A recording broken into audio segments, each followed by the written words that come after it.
Well, hello, and welcome to another Art of Composing Composer Symposium. Tonight, I'll be answering your questions on musical composition. So, feel free to join us in the chat and start posting your questions.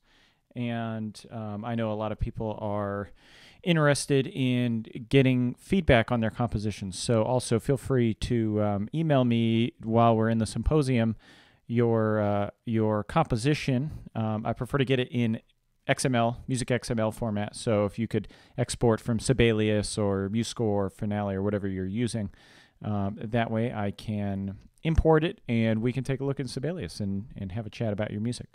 So just want to welcome as people join. Hello, Danny, and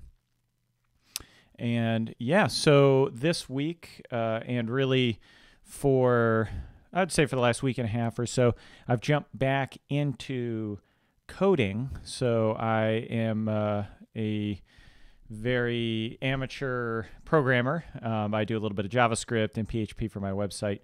And what I've really been diving into is Swift because I am currently making my first legitimate iOS app, which is going to be the my chord progression chart. If you're not familiar with it, you can check it out on my diatonic harmony article. Just Google diatonic harmony, and that's usually you find it.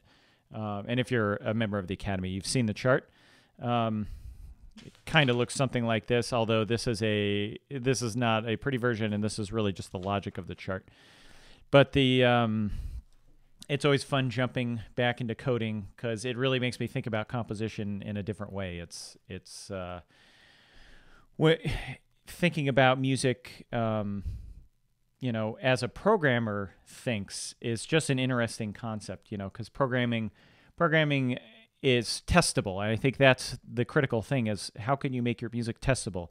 And a big part of it is well-formed questions. If you can ask a question about what you're writing that helps you decide whether you're going in the right direction or not, I think is a good thing because you can get feedback for yourself. So I won't go too into that because it's kind of a long, deep subject. But for now, that's what I've been doing. I've been coding all week, so it's been a lot of fun. So welcome, everybody, as you're joining. Hello, Robert. Hello, John. And Pardoc24. Hello. Danny asks, what's Music XML format? Music XML is a transfer format. So for anybody not familiar, XML is it's kind of like a text format that allows you to transfer data between programs or over the internet in a kind of logical way. So if you Google Music XML, you'll find some resources on it. But the critical thing is that all the notation software can export Music XML. So they can say, Sibelius can export a Music XML file, and then I can open it up in MuseScore or vice versa. It's just a way to interchange, especially notations. So okay, let me back up because I am starting to get some questions here, so I'll dive right in. I don't know. Let's see. John, would you be able to answer some life advice in regards to a music career? I'll give it a shot. That was from Contra Costella, so yeah, go ahead. And before that, somebody's asking, where do I live? I'm in Southern California, so yeah. Let's see. Okay, while I wait on that other question, let me get to this one. I'll say, how do you add personality to your music, something to make it your sound? I think it's a good question. It's an interesting one. What makes you... Oh, let me back up. I mean, a lot of people talk about trying to find your voice in the music that you write. And while that's a good goal, I think it's kind of... it's a misleading goal. I think your voice is always going to come through once you reach a certain level of craft, right? And I define craft as your ability to use the tools of music and the parts and the grammar and the logic of music in a way that you know what the outcome is going to be, right? So, for instance, if I am writing a theme, I know that if I want to bring closure to the theme, let me pull up my Sibelius here so I can play a little bit. I know that if I want to, here we go. We're writing something, and it's real simple. I know if I go to a root position 5, back to a root position 1, it's going to bring closure, right? That's called a cadence. That's an authentic cadence. And that is craft, in a sense, for me. I know I can use it. I know how to use it, and I know I can rely on it when I need it. So in order to find your voice, you have to reach a certain level of craft. Otherwise, you just don't have enough to put together to be able to create something that would sound unique. But once you reach that certain level of craft, what makes your music personal and adds personality to it and makes it, your individual voice is really just what do you like out of your music. You're going to be making, if you think of a composition not as this thing, right? But a composition is a series of decisions that you make. You start off and you have a blank piece of paper and you've made 0 decisions about your music. And as you continue on, you make another decision and another decision and another decision. You may come back and change an earlier decision, but your voice is really just the collection of those decisions that you make. And, you may be breaking a rule. You may not be breaking a rule. It could be that you really just love the sound of that, right? But it could be that you don't like that sound and you decide instead of a perfect authentic cadence, I'm going to do, flat 7 to 1. Or,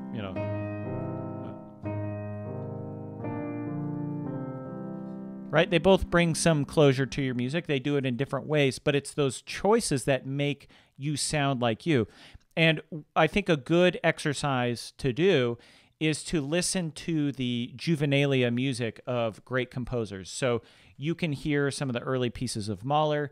You can listen to early pieces of Tchaikovsky, or just listen to a composer over their entire career, and you'll hear some of the things that sound like Mahler, or some of the things that sound like Tchaikovsky in their early work, but maybe not as clear, maybe not as eloquent or as elegant as it is later in their career. So those things that make you, they're popping out already.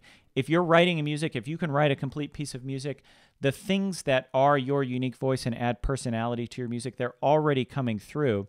And if you don't feel that it's coming through, it's probably really a lack of craft. It's a lack of ability to really make all the decisions that you would like to make, right? And I'll bring this around to what I've been doing all week, which is coding. I've been talking about it. But when you learn something in coding, and especially as you're learning to code, it can be very frustrating because you learn about some data types, right? Maybe you've got variable, or you've got, integers, and you have strings, and you have arrays, and it's like, okay, that's kind of cool. And you learn how to add and subtract, and how to parse a string or whatever. But what you start to find out is that there's lots and lots of things related to just these small elements, and it takes a long time to pick up on all of those, right? You don't know that right when you learn what a string is, you don't really know that you can parse out all the individual elements of a string, or that you can flip a string around and that you can then compare that against another string to find out if it's a palindrome, which is actually an exercise I just did today. You don't know that stuff. It takes a while to pick it up. And it's the same with music, which is why it takes a long time to find your sound, right? For your music to sound individual and to feel like it's got its own personality. The reason is because you just haven't built up enough of that craft to really make it shine through.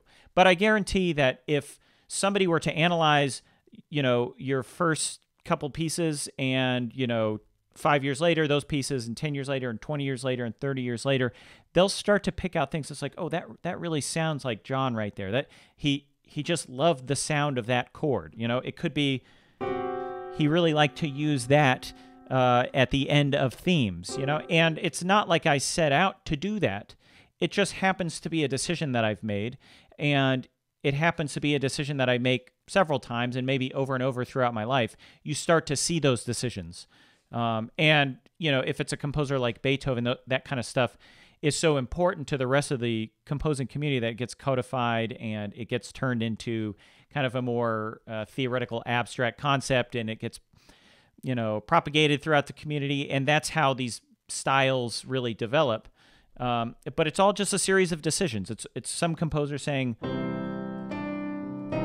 ooh, I like that sound. I'm going to do that. I'm going to use that in a piece. And then maybe 10 years later, it's like, it comes through in some way. So that's my take on finding your voice and, adding personality to your music. It's something that you can do searching for. Obviously, I like to experiment around. I like to, maybe come up with some,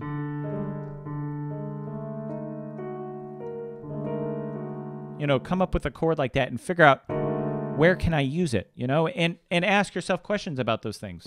What does this sound like?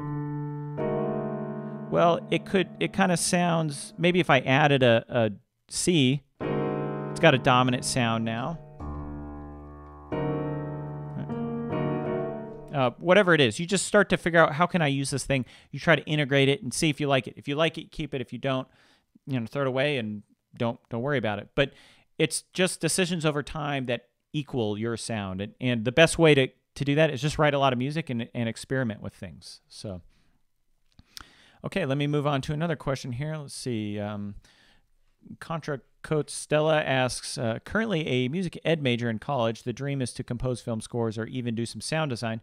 I feel like the music ed degree is holding me back in a sense. Thoughts on changing my major? Well, I was a history major in college. So your major in college does not actually matter in the sense of you can still go out and pretty much, unless it's like a requirement, like to be a teacher, you have to have a music ed degree or something like that.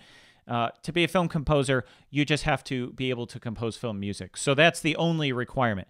I would say, at least from what I understand about music ed degrees, because I'm not an expert on that in any sense, but I do believe you get a lot of experience helping children to learn to play different kinds of instruments. So if you go in to be a music teacher in a grade school or high school or something like that, you're going to get a lot of experience understanding the trials that players go through with those instruments. So that won't hold you back. Knowing all the different instruments intimately is always a huge benefit for orchestration and just for writing music in general. I mean, if you want to write something for a solo violinist and, it's on a film score or whatever, the more you know about the violin, the more likely what you write is going to be high quality, and it's going to suit the instrument. It's going to be idiomatic. But if there are things that, well, let's see, you wrote a little bit here. Some say keep it for the job security. I'd honestly just go all in for the dream. I'm not sure if that's in regards to your question specifically. But I would say that there's opportunity in anything that you study, right?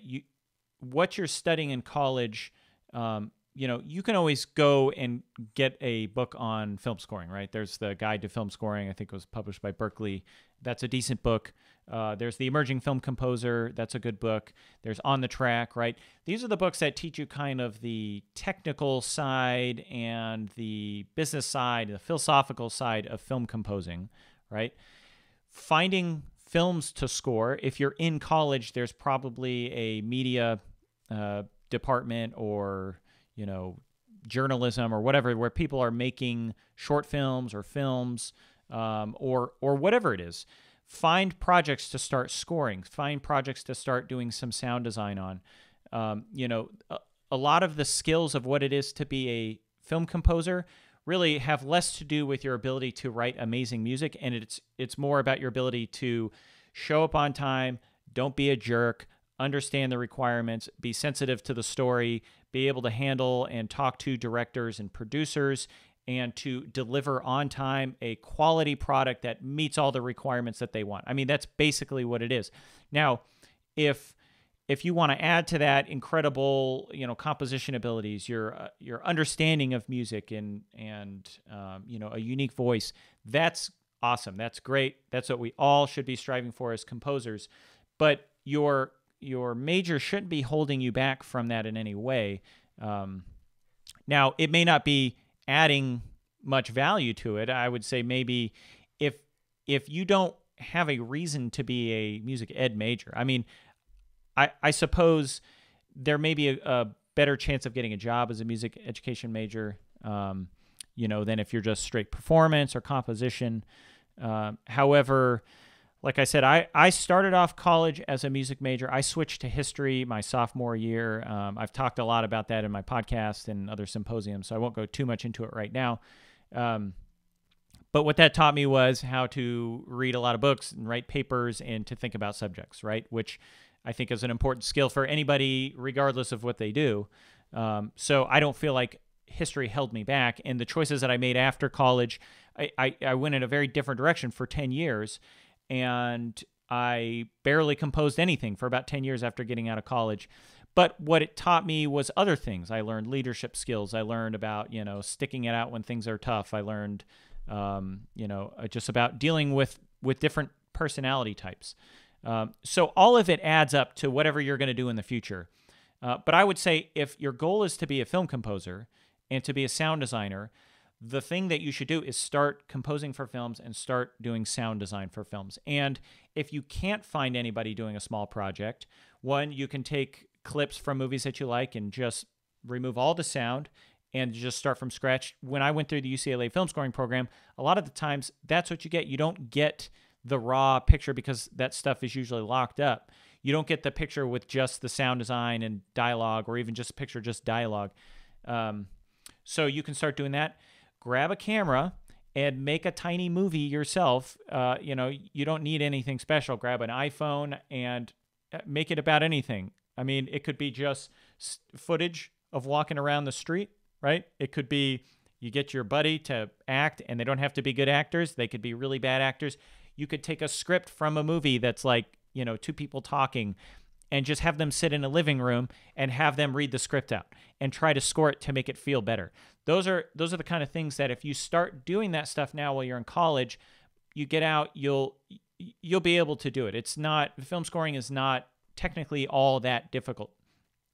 Now, to put out a really high quality final product, well mixed with great sample libraries, obviously you've got to build up steam over time. So, you want to have a decent set of samples. But with that being said, you can get a lot done with very little. And I would try to search as much as you can for free products that are out there. Start with something like Albion from Spitfire, which is kind of a all-in-one orchestra. You don't get all the individual instruments, things like that, but you get really great sounding orchestra in general. There's the Cine Symphony, and there was one that just came out recently. I can't remember what it's called, but it's been floating around Facebook. Either way, I guess, you know what, I kind of missed the end part of your question about changing your major. There's a lot that goes into that, and I definitely wouldn't just leave it to me. I mean, I would talk to your advisors. I would talk to other students, older students. I would talk to your parents, grandparents. These kind of decisions are big life decisions, and there's usually about 1,000 factors that go into it. Do you have something lined up when you're getting out of college with your music education major? Or are you just getting that in hopes of becoming a film composer, and that was the easier major to get into versus the performance or composition? Or, I don't know all of the details. But I can say that the one thing that you can do is you can start doing the thing that you want to do right now. And this is what I tell this to my cousins all the time. A lot of them will say like, oh, I can't wait to get out of college. I'll start working a job, start earning money. And I tell them, there's no reason why you can't do any of that stuff right now. As you get older, you realize that when you thought you were busy in college, it turns out that as you get older and have kids, you're about 10 times busier, and you still have to accomplish the same amount. And things, as you get a job and everything, you get less and less time. So now is the time to start doing the things that you want to do and the things that you love. Don't let anybody tell you it's like, oh no, you have to wait. You got to go through this course first before you can do it. You just have to start doing it, and you'll understand better what it is that you need after that. You'll see that you can be a music education major and a film composer, or you could be a business major or an English major and a film composer, or a history major like me. Your major is not that critical. Now, I say that once again with a grain of salt. If you plan on going to get a master's degree in composition, then you may need a music degree. It depends on the school. You may not. You may need a really excellent GPA, and maybe music education is easier to get a high GPA than performance or whatever. Like I said, there's lots and lots of factors that go into it. But the one thing is you can start scoring films right now. Even if it's a little tiny film that you make that's 3 minutes long on your iPhone or your buddy's iPhone, whatever. Just start now, and you'll start understanding. There's tons of YouTube tutorials on it. I think I've talked about it in old symposiums, the stuff is out there to start piecing together what to do. So I would say just start going for it and talk to important people in your life about changing your major and direction and things like that. So let me pick up another question here. Let's see. Danny asks, can you explain the process of how Hans Zimmer uses 4 chords in D minor in Inception, but he does it so well? Well, I don't know off the top of my head, what specific 4 chords he uses in D minor, I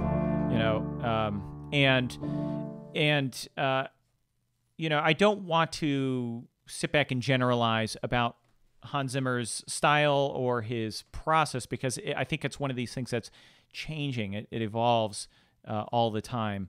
There is a post. Let me see if I can find it. It was on VI Control.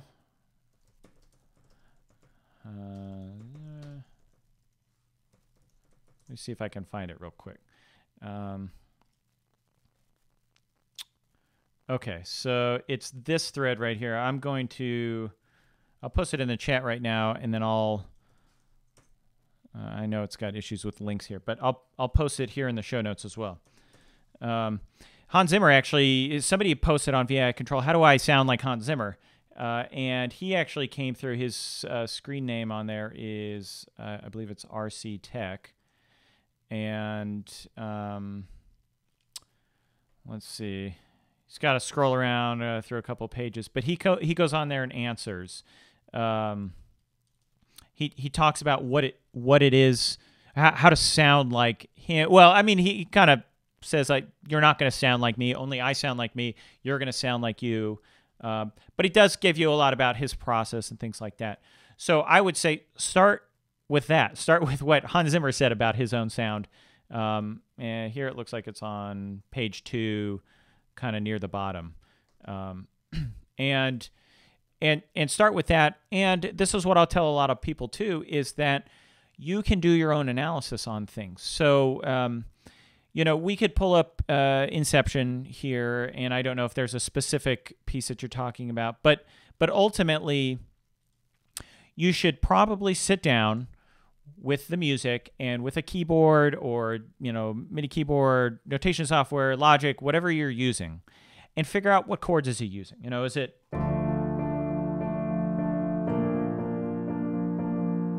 I don't know what he uses. That's a simple 4-chord progression in D minor.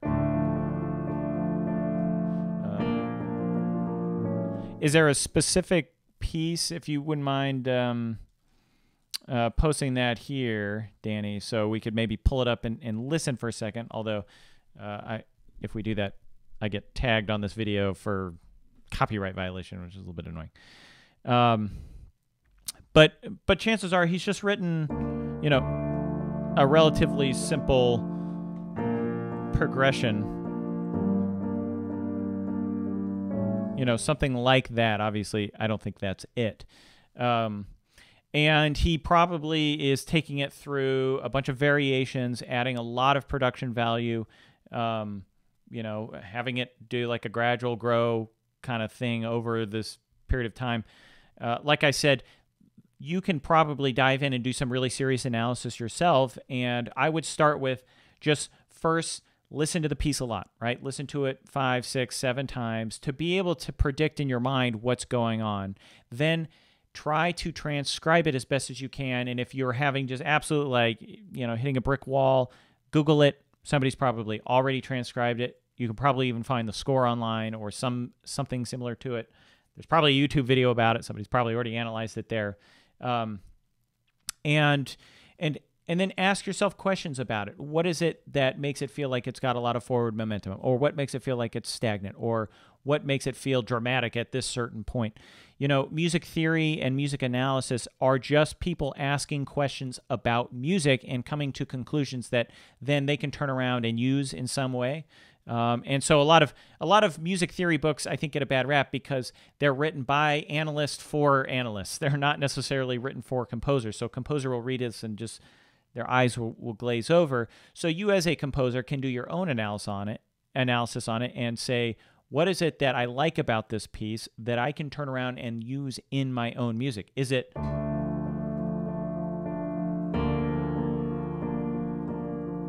that sound? Whatever it is, you just have to figure out what it is that you like about it and then abstract that concept and turn around and attempt to use that in something of your own. So if it's this right here, that sound right there, all I'm doing is I'm going D minor to a B flat major, but I'm keeping the D in the bass, right? So I can abstract that as I'm going from a 1 to a 6 in minor, or, if you want to think of it as a flat 6 or whatever, 1 to a 6. So I could do that in any key now. I can say 1 to 6, right? Or I can go to G minor.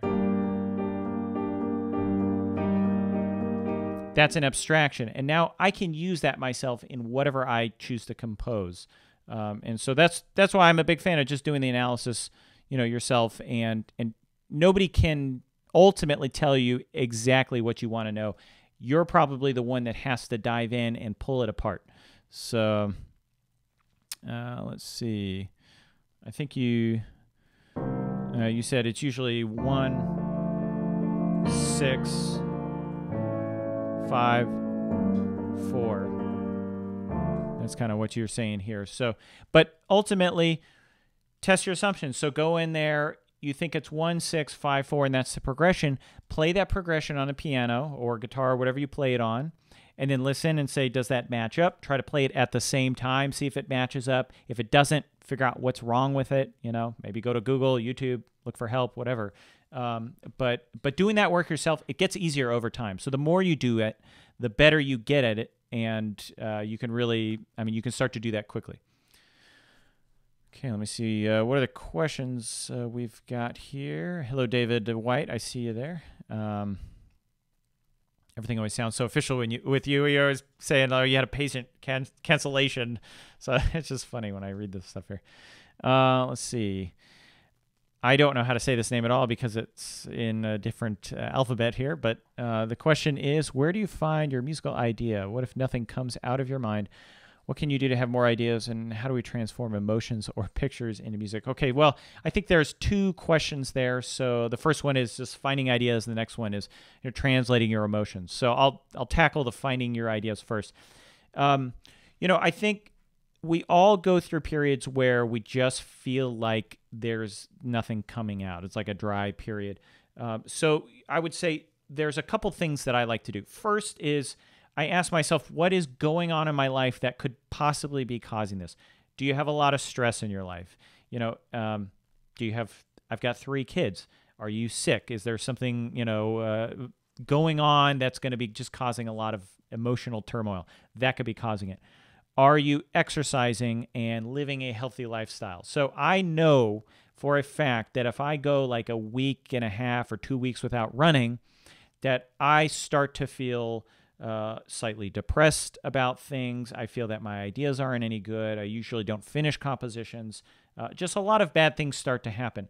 So I make a serious point to go running at least 3 times a week, usually Monday, Wednesday, Friday. Often it's 4, sometimes 5 times a week, or I'll fit in other things. I like to go swimming a lot. I like to do kettlebell workouts or go mountain biking. And, other than bikes and kettlebells you maybe have to pay for, or if you don't have a pool or a local pool, that stuff is pretty much free. And bikes aren't that expensive. I got my bike for $30 at the Goodwill. So you don't have to have an amazing thing to be able to work out. So emotionally distraught, ask yourself those kind of questions. Are you working out, living a healthy lifestyle? Are you sleeping? Are you eating well, right? These are the basics. This is what I wrap into. A lot of people think of pre-composition as, planning out compositions, but I say the pre-composition phase of your composing life is everything that goes into the moment that you start to sit down and actually come up with ideas. So those are two big ones. After that, are you getting yourself inspired by things, right? Are you listening to new and amazing, inspiring music? Are you doing analysis or listening deeply, right? There's one thing of listening to music. There's another thing of listening analytically and deeply. So I like to, on a regular basis, sit down when everything's quiet in the house, usually in the evening, and put on headphones and just listen to the music. Actually, not watch TV, not write, not do work, not anything like that. Just sit and listen and really try to absorb the music. It's almost like musical meditation, right? And the other one I like to do often is read scores while I listen to music. And usually that's at the computer, or I'll grab an iPad or something. But are you filling up your storehouse with musical, ideas and things that inspire you? And then if you're doing all that stuff is in order, you still feel like you're not writing good music. This is the secret: is you sit down and you tell yourself you're going to write the chunkiest, ugliest piece of music. I mean, I'm talking like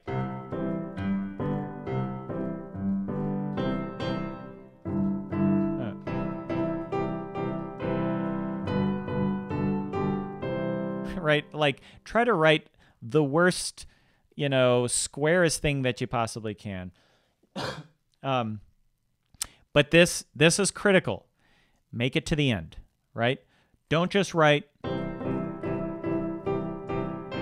and then leave it there. You're like, I wrote something bad and that's the end of it. Actually finish a piece and write the worst piece that you possibly can. And then once you've finished it, just leave it alone, right? You can chuck it if you want, but this is what I would recommend: is go back and change it now, right? So, right, I made a little change. It added just a little bit more interest, but maybe you start to get weird.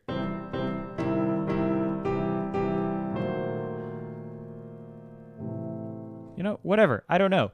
You're just starting to play. And I think that's the critical thing, is that a lot of times we make it too serious.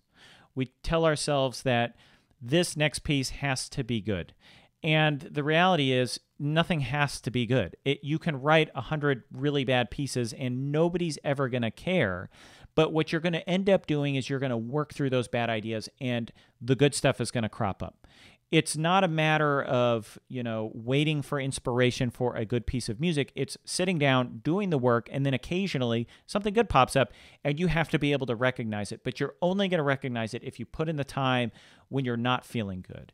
And you'll hear this a lot from writers. So, people like Stephen King or what's the one? The guy who did War of Art. I can't think of his name right now. War of Art is an amazing book, which everybody should read. Stephen Pressfield, that's his name.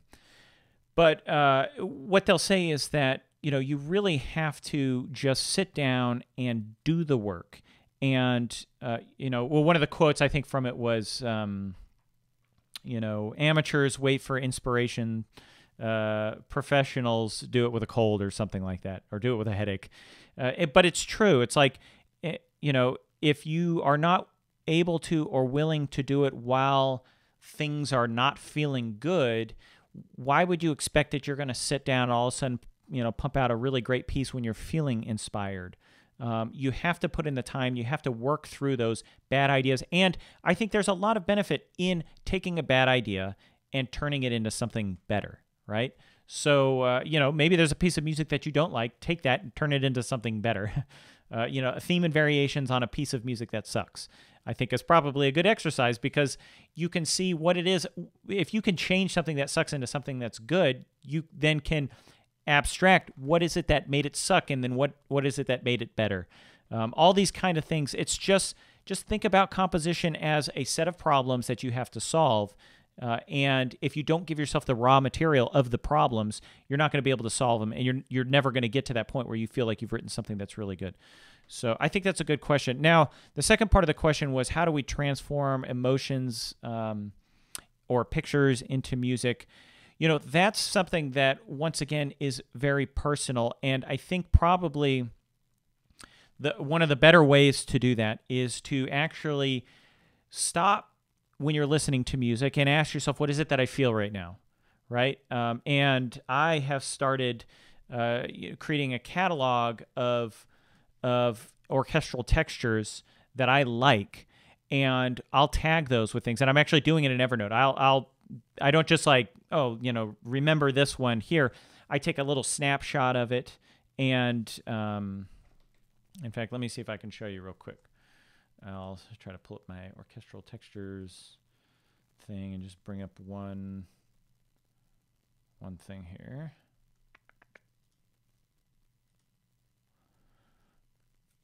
Okay, let's see. So give me 1 second because I got to bring up the screen here. Evernote. Okay, so hopefully you can see this right now, but so this is my Evernote thing, and I keep a ton of notes in here. But every time I start to see textures that I like, I will take a picture of it. I'll throw it in there. If there's like a recording specifically that I was listening to, sometimes I'll copy and paste the link to the recording. But this one, for instance, from Daphne and Chloe by Ravel, right? And you can, I try to have some kind of indication where it's at. So here, I've got marker 104. And you can see up at the top, I've got frantic and light as tags. So I've actually tagged it for myself to say that I thought this texture had a very light feel, right? And you can tell why it's going to be light. I mean, you got strings playing pizzicato in divisi going, it's got this feel, but it's split up along all these divisi strings, so it still feels like nobody's working really hard to play it. So it's got a very light feel. But on top of it, I felt it's got a little bit of a frantic feel as well. It doesn't feel like very calm or stable. There's no stable pad underneath. And so those are two kind of emotional contexts for that music. And once again, it's about listening to a lot of music, analyzing a lot of music, seeing what makes it work, and not just telling yourself that you're going to remember that, actually writing it down and try to use that in something. And that's the step that I think a lot of people don't take, and it is the critical step. Is it's one thing to hear an idea and like it. It's another thing to hear an idea, like it, make a note of it, copy it, whatever. But then where it gets locked in is to change that idea and make it your own. So how could we change this idea? Well, you could, just off the top of my head, we could say, well, he's doing this in pizzicato strings. It's divisi, it's split up. So maybe I could take the same idea, but I can put it in the woodwinds, right? And it's pizzicato, so it's going to be staccato, right? So being traded between maybe flutes and clarinets, right? And maybe I have a melody in the oboe or something like that. That's a way to take the idea, take the heart of the idea, and then abstract it and use it in a slightly different way. And that's how you start to own these ideas. And you do enough of that, and you start to build up a storehouse of how to connect things emotionally. Now, there's going to be things that you probably already know. If you sat down and you ask yourself, how can I create a feeling of calm? It doesn't take a genius to say, oh, well, I'm going to have strings playing, just chords in the background, like, right? It's going to feel calm. Why does it feel calm? Because my hands feel calm right now. It just sounds calm, right? Versus doesn't feel calm. I mean, just what feels calm in your body, or what feels anxious in your body, what feels calm. Let me switch this back to camera here. These are things that are going to be very personal to you. I mean, if you're playing at a piano, right, and you're going, just your muscles start to get tight. It just doesn't feel calm, you know? It's these basic kind of bodily feelings that you get from music. Music is a very, you know, primal thing, I think. You know, if you look at tribes of people going back thousands of years to like early man, one of the things that is almost universal across all these things, they'll find little like flutes from, you know, bone flutes, right? Well, it would be like, or an antler flute that they've hollowed it out and they've drilled out the little finger holes and things like that. Music is something that's universal to everybody as far back as there's been people.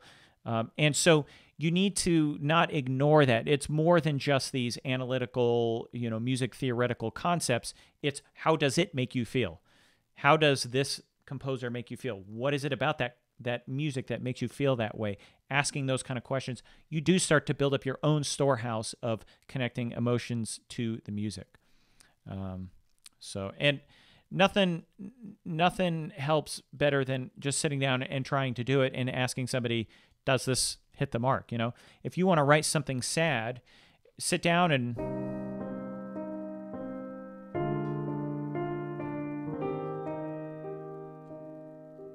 right? If I wrote that out, then I took that to, let's say, my dad, and I said, hey, does this sound kind of sad to you? And he says yes, then I know I got it. Because if somebody else says, yeah, that feels sad, that's probably good enough. Now, does it feel tragic? Maybe, but maybe not. It may feel tragic to somebody and not tragic to somebody else. Those are the kind of things that you can't really predict. You know, but if it's like,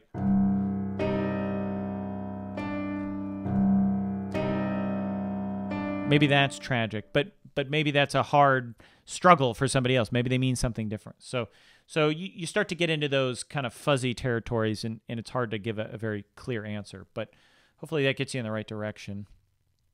Let's see. Danny's got another question. Do you know many people who started music late in life and made a career out of it? I'm 30. I work full-time and study full-time. Unrelated to music. I feel way behind. Well, I am, for the most part, making a full living from music and either teaching or doing film scoring gigs. And I studied a lot as a little kid, right? I played trumpet. I was in wind bands, and I went to college and started music there. But then I spent 7 years in the Army and a couple of years doing construction until I started going full time back into it. And I'm 32 right now. So that was when I went full time was about 30. So I am a little bit of that case. However, there are some famous cases in the past. I know that, what's his face? Bruckner was an organist his whole life. So in a sense, I guess he did do music his whole life, but he wasn't really, I don't think he really considered himself a composer till much later in life. And then he became one of the world's most famous composers. I mean, obviously not the most famous, but enough people know him that I would say he's famous enough. And I'm sure there's lots and lots of cases. So absolutely you can do it, but you just have to go about it in a smart way. I mean, you don't want to just quit your job and say, I'm going for it, and then 3 months later you go back to your job because you have no money. You want to build up slowly in a logical way, especially if you've got a family or anything like that. And that's the way I did it. I told myself that I was going to go back into music, but I wasn't just going to quit my job and do it. I left the Army, and then I did construction. I built my website and a following through that for about 3 years prior to that. And then I went to the UCLA film scoring program, and I started doing short films with directors and working that way. And it's been a long-ish kind of, road for me in terms of getting to this point. And I'm not obviously anywhere near where I would say I've got a full career blossoming in the way I want, but it's moving in that direction. And so, you just gotta start doing it. It looks like my video has paused. I've been having stream issues. I don't know if it's my internet connection, but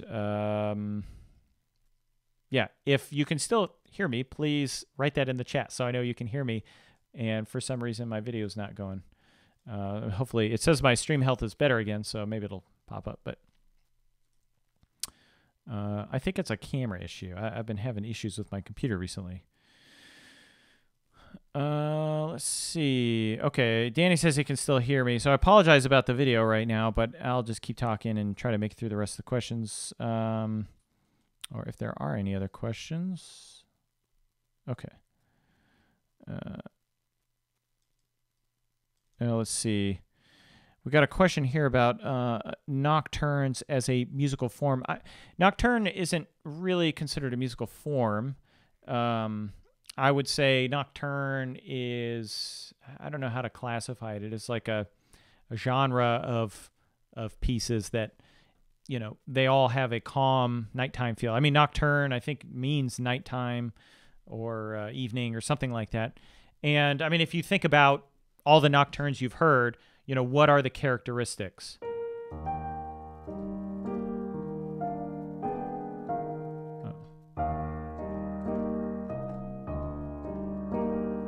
Right? They've got these, and yeah, obviously I'm thinking of Chopin's nocturnes. Obviously, other people have written nocturnes.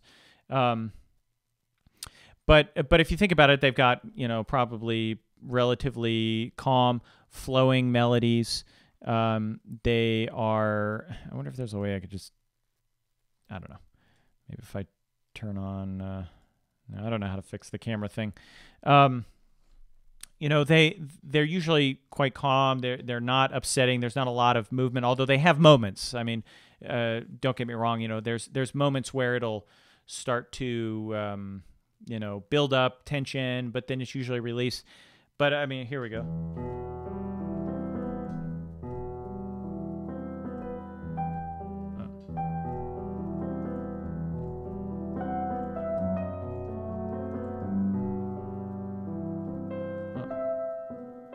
Something like that.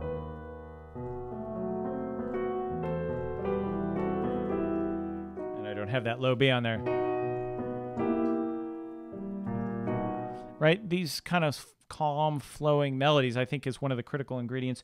Usually also the left hand tends to be interesting and usually pretty calm as well.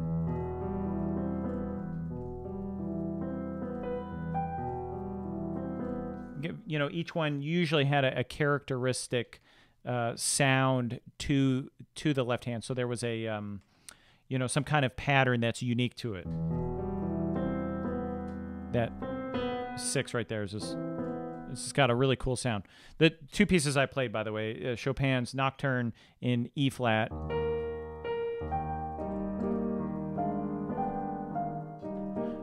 Opus 9, number 2, and then the other one is the E minor Nocturne. I think it's a posthumous opus. I don't know the number, but if you look up his nocturnes, it's an E minor one. So, right, all his nocturnes are just really amazing. But form-wise, and actually, it's the model that I'm breaking down right now. I mean, form-wise, it's not that complicated. Unfortunately, you can't see this right now. You know, it's basically small ternary form, and he does it kind of rounded binary style. So rounded binary, I still consider a small ternary form because there's 3 main sections: the exposition, contrasting middle, and the recapitulation. He repeats the contrasting middle and recapitulation together. He writes out the repetitions, so it feels a lot longer. And then he's got a little coda theme. This is Opus 9, number 2. But the form-wise, it's really not that complex. And what I would say the best way to do this is to sit down and model the piece. Take it and analyze it as best as you can and go bar by bar and write your own piece of music that sounds kind of the same but kind of different. And try to absorb the techniques he's using. So if you're doing this one...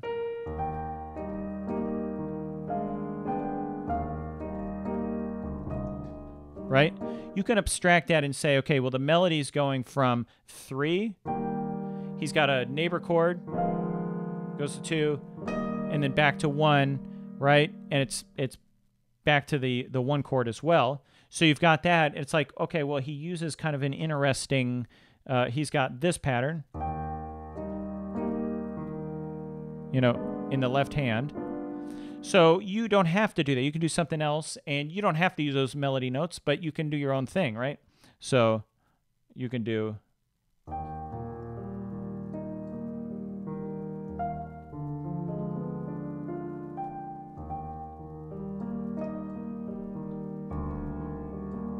So I just, kind of riffing off of it, did that. Or you can abstract it even further. You can say, oh, he does a 1 chord to a neighbor chord. So you can change that neighbor chord. You could say, I could just go 1, 4, 1.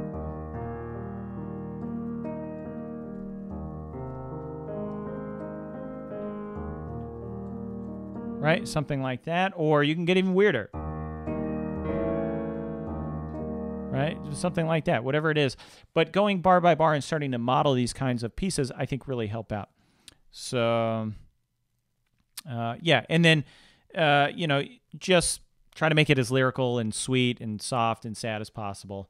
And I see the photo that froze for my stream here is about as bad as it can get. My eyelids are like, so, and I'm sure when I made that face right there, it's going to freeze on that too. Let's see. Okay, let me jump to, here's one. How do you choose a nice sequence? I'm not sure if you're talking about sequences in general. So, right, like well-known sequences, or if you're just saying how to write a nice chord progression. I mean, obviously there are.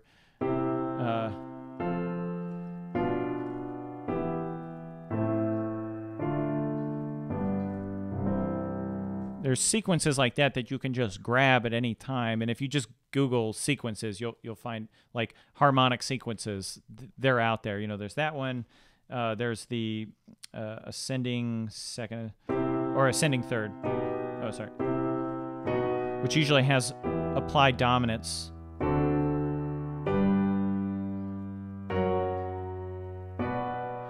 That's a really cool sequence. Those are usually the two that I jump to most of the time. But now writing chord progressions, I probably don't have time here to talk about the whole process. I would highly recommend, I'm going to put in the show notes, my article on diatonic harmony. Let's see. Actually, here we go. In fact, if you just Google diatonic harmony, I think it pops up usually near the top as well. But I've got a chart on the article. I'll post it in the chat as well. I've got a chart on the article that I use that is going to be the basis for the app that helps you do it. So, in a sense, there's a way to write functional chord progressions, right? And it's based in a descending third model. And you can add applied dominance to each one of those chords. This is what that article is about. So I'm just going to kind of summarize things. But, instead of going straight to A minor, you can go to 5 of A minor, right? To 5 of 4, to 5 of 2, 5 of 5, there. And then you can do that same with applied dominance.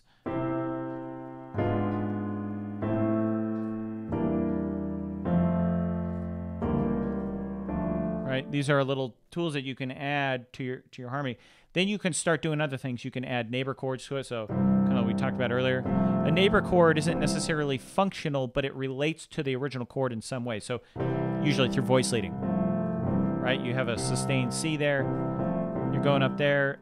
Other kinds of neighbor chords are the chromatic medians. Right? Those are great neighbor chords. Polychords make great neighbor chords. Sorry. Anytime you're sustaining something through a pedal, it makes an easy neighbor chord. You can do whatever.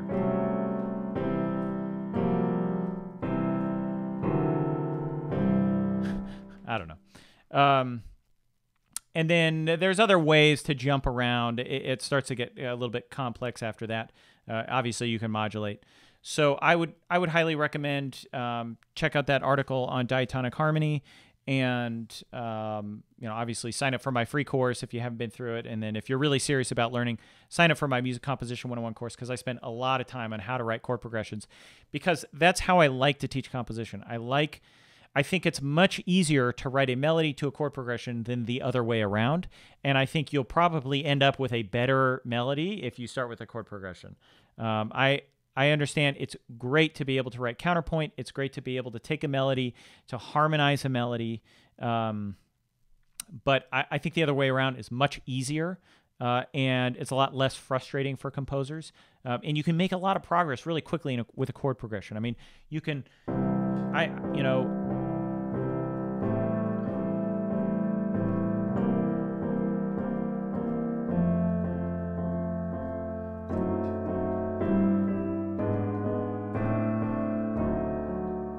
right? I can start to even just piece together kind of the ideas of what a theme could be just by going through a chord progression, writing it down, putting bars to it, and then starting to map out just a chord tone melody on top of it, connecting those chord tones, and then ornamenting on those, and then orchestrating after the fact. I mean, you can really develop a piece relatively quickly with that skill. So yeah, check out that article. I apologize to everybody with the frozen video. I'm going to really take a look at this because this has happened now, I think, twice. So I don't know what's happening, but let me move back to David's question here. John, could you talk about model sequence technique, particularly difficult as ascending or descending seconds because all of the accidentals that result? Yeah, so model sequence technique, all you're doing is you're taking a model, right? An idea that you have. We'll start really simple. So you got a C chord here, right?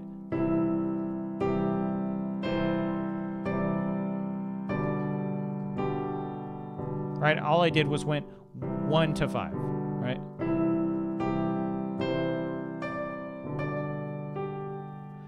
Now, if we were to do a statement response, right, kind of the typical thing would be,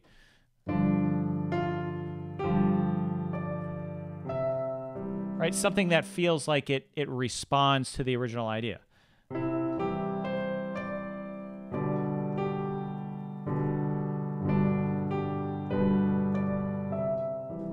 Now, the other kind of repetition, there's exact repetition where you repeat the same thing exactly, but the other kind is model sequence repetition.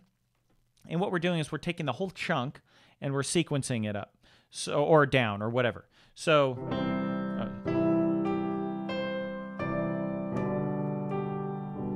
now because normally you wouldn't want to go from 5 to 2, right? But because it's kind of a formal chunk, you've got that formal barrier, you've got the edge of that idea. A basic idea kind of has a feeling of closure, a little bit of a feeling of closure.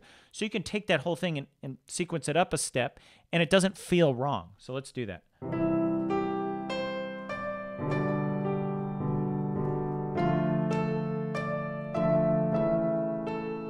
Right? Now, what I did is I sequenced it up to D minor, but I didn't keep it to make it sound right. I mean, I could have kept it diatonic there, but I did a I can't remember the exact term, but it's basically a real sequence. Like I'm transposing the thing up a whole step into the diatonic key of D minor, right? So that means there's going to be an A major chord there instead of an A minor if we kept it all C major. So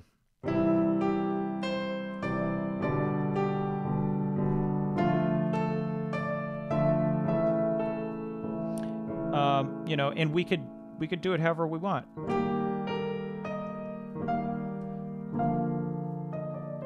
It's a really cool technique to help you develop things, and you could do it down, right? And you hear this a lot in like development sections in sonata form.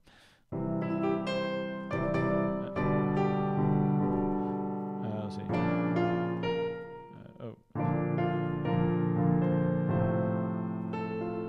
And in fact, that progression right there is used by Chopin in his contrasting middle section, in that the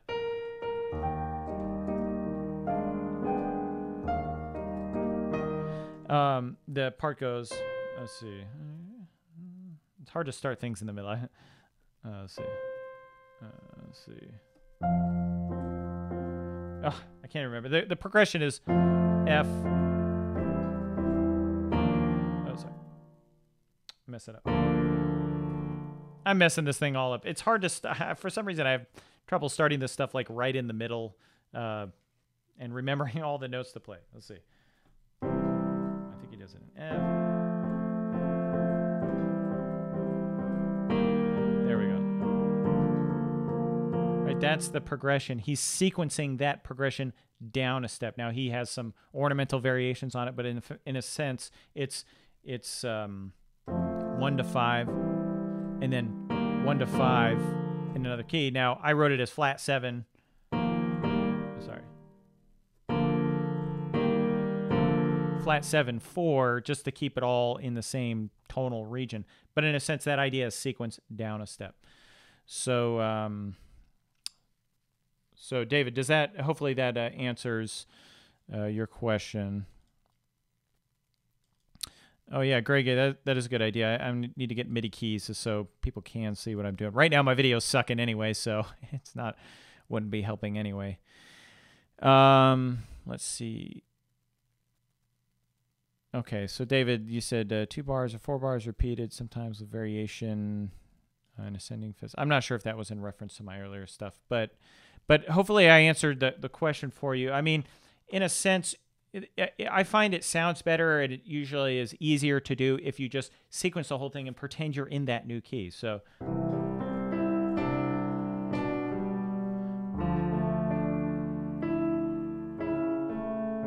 right.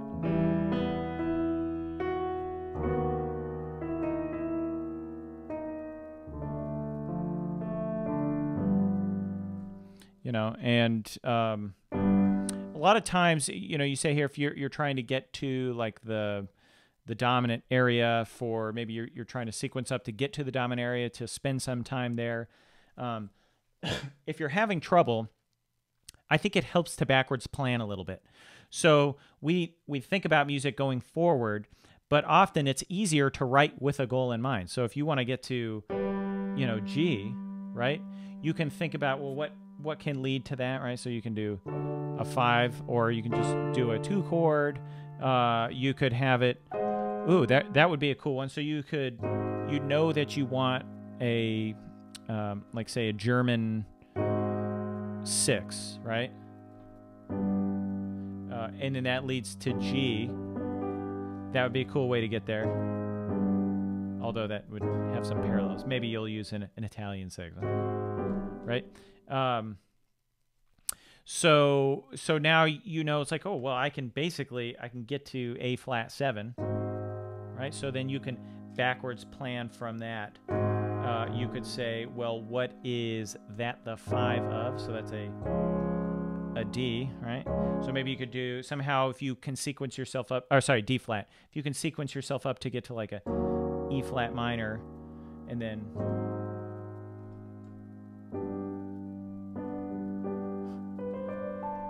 it's just cool ways to think about stuff. Backwards planning is a very useful way to get yourself to a goal chord progression wise. If you just start, you say, I'm at C and I got to somehow make my way to A flat in a logical way, you could get yourself tripped up and feel like you don't know what you're doing. But if you say, I'm in A flat and I'm going to backwards plan a little progression here until I find a chord that I feel like can possibly meet the 2, maybe that's a F minor, right?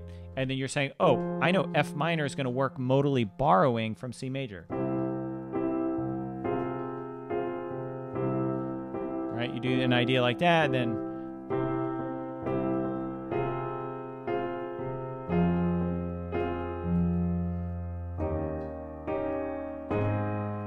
and it feels like it works, even though A flat major and C major aren't really that related. You've got these little tools that you know about, and if you have the charts and if you've listened to my stuff and gone through my free course, you'll know you've got these tools in place. You just got to sit down and put them into action.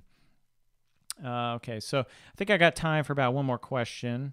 Let's see, could you please explain how to analyze on a harmonic point of view in a piece that uses counterpoint, especially in box music? I've looked for it on YouTube and internet, can't find the answers. Okay, so, you know, sometimes if you're having trouble, you know, take a piece like this. I can't even play it anymore. I need to sit down and practice my Bach, right? You've got his two-part his two-part inventions, right? So, or you know,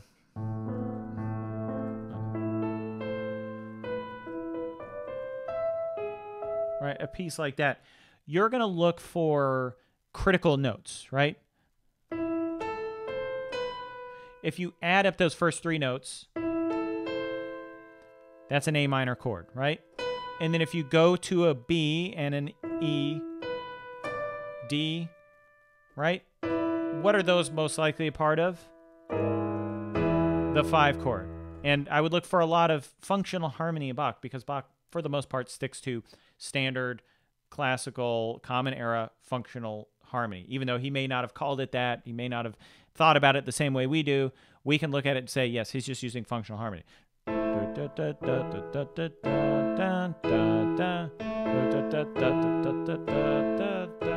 Right? It's basically going back and forth between 1 and 5 almost the whole time.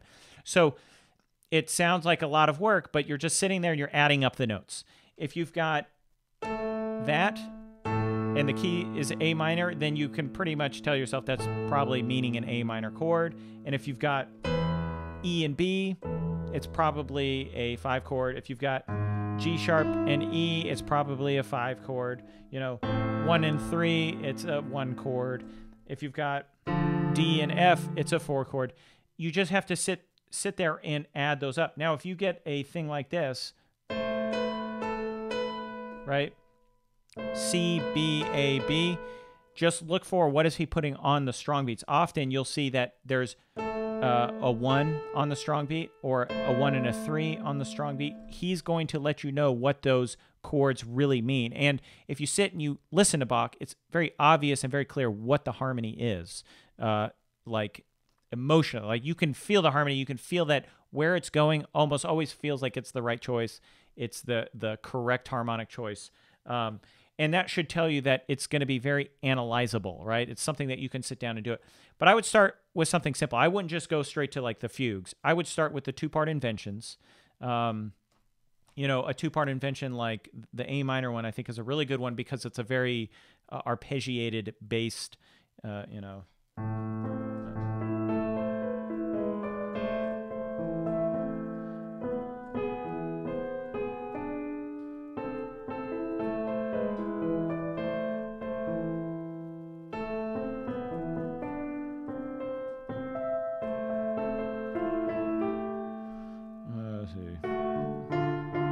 Whatever it is. I can't remember all of it off the top of my head. That's why it is good, though, to sit and try to learn these things on the piano, because you start to absorb it, even if you can't play it well. So yeah. Hopefully that gets you in the right direction. Maybe I'll sit down and try to analyze a few of them and post some videos. So let's see. Patrick, you wrote functional harmony is just 1, 3, 5, right? So no dissonance in the chord. No. Okay, so functional harmony is just a way of saying that there's a logic and a syntax to harmony that we expect, right? Generally, it's things like, now I've got a chart that sums it up.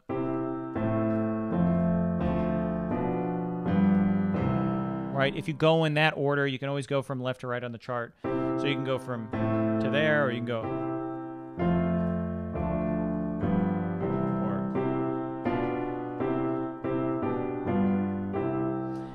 3, funny enough that you put in there, 3 is not really considered a functional chord in the sense of those other chords are. 3 is used, but if you look at like Bach and Mozart, often they didn't actually use 3. They would use 1 in first inversion, right? And often that would lead to 4. They would often stay away from 3 because I think it could lead to a lot of parallels, and they wanted to avoid that. But for us, 3 can usually lead to 6, right? 3 can also lead to 4. Sounds good. If you have an applied dominant, you make that 3 chord a major chord. Obviously wants to go to 6. It also sounds cool going to 4. Right? You hear that a lot. If you're not worried about parallels. I mean, if it's just chords you're playing, then it sounds really cool. So yeah, check out my diatonic harmony article because I talk about that in there. Yeah, that's pretty much it for the night. I apologize once again to everybody for the video freezing up. I don't know why it's been doing that. I don't know if it's my internet connection. I've got a bone to pick with Frontier Communications, formerly Verizon, formerly something else, I think. So who knows? I don't even know who to talk to anymore. But yeah. So check out my site. Go to artofcomposing.com and read the articles. Sign up for the free course. Sign up for the courses. Make sure you're on the mailing list. I'm going to be releasing my Nocturne models soon as a series of emails to go through. And then probably what I'm going to be doing is a bunch of mini courses on the site where we go through and model pieces. I think this is the missing link between the Composition 101 and 201, where I think a lot of people feel like they weren't ready for the sonatiform course. And you just need to cut your teeth writing some slightly longer pieces that are really based in what you learn in Music Composition 101. So I think it's going to be a lot of fun. But yeah, until next time, go and compose something. Whatever it is, I don't even know. So could be some jazz. Or maybe you're going to go learn a two-part invention. I can't even play it anymore.